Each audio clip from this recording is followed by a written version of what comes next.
Good afternoon guys, no? For today's video ay papadala natin yung Immortal Raptor sa Dasma. Kay Bossing actually 3 times na natin yan, client, no? Then papasilip ko sa inyo yung request dyan na Boston Millionaire na straight comb. So meron tayo dito isang piraso lang talaga. Napaka limited lang ng millionaire na straight comb. Talagang bihira yung straight comb. So ngayon guys, ipapasilip ko sa inyo. At may isa pa dito na Immortal Raptor. Kasi yung ipapadeliver natin is Immortal Raptor. So dalawa lang po ito. Meron pang isa na Immortal Raptor. Actually may nagpa-reserve nito. Kaso wala naman tayong assurance na kukunin talaga, no? So ibigay natin dun sa nangangailangan na manalo or nangangailangan na gustong bumawi dahil talagang laging talo. So doon natin ibigay sa mas deserve na kailangan niyang bumawi. Good day guys, so ito po yung millionaire natin na napaka-rare. Ayan po, nag-iisa lang po yan at talaga namang sinubukan ko po yan guys. Napakatalino, talagang laglag lagi yung kanyang ang kanyang kabitawan, no? Laging laglag. So magaling magaling tumiming. Taglay niya po talaga yung talino na meron siya.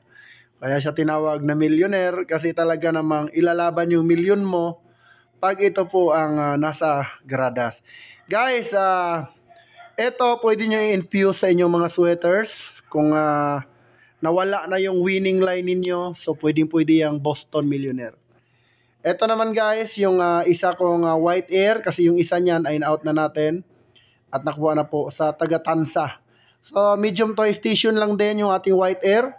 Maganda po yan pang infuse pero ang advice ko sa inyo, ipuro nyo na lang talagang solid. Kasi yan po yung tinatawag kong Immortal Raptor na talaga namang wala pa akong talo kahit isang beses.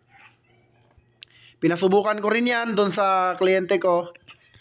Ganon din po yung nangyari. Talaga namang lumusot lahat.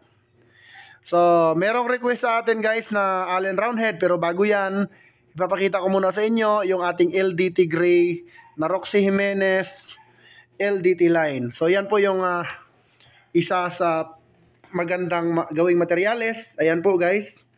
Ang ganda ng sukat, standard. At talaga namang grabe yung galaw. Napakatalino, good cutting ability. Then guys, is ito, kung nanonood kayo sa mga expo, ito yung kamukhang-kamukha ng LDT na original ni Idol Lancy. Ayan po. Actually, ngayon ko lang binlog yan. Pero ganyan na ganyan po yung nakita ko sa expo. So, gustong-gusto kong bilhin. Kaso, hindi pa natin kaya kasi 200k nga. Kaya doon tayo kay Roxy Jimenez. Ngayon guys, nakapalabas tayo ng ganyan.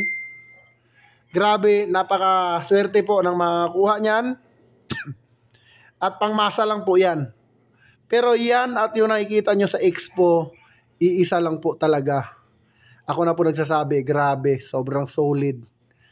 Kaya, nako guys, sa makakuha niyan, napakaswerte nyo po. Dahil, unang-una, makikita nyo naman guys, itsura, di ba?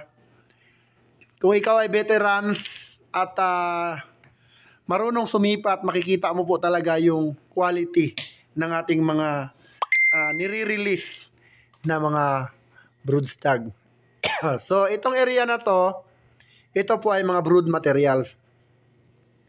Kung mapapansin nyo guys, yung nakatayo na yan po yung ating tinatawag na Dark Allen. Isa sa mga magagandang materials dito sa GTP.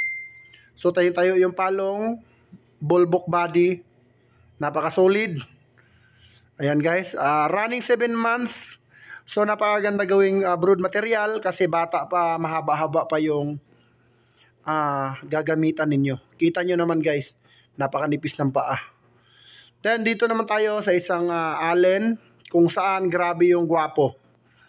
So ayan po guys, yung isa pang Allen Roundhead. So alam nyo na kung paano i-PM si GTP. So ayan po, grabe, prinsipe po yan, oh. So, yun lang ating vlog for today guys. Maraming salamat sa mga solid supporters at solid client ng GTP Game Farm. Mabuhay mga boss.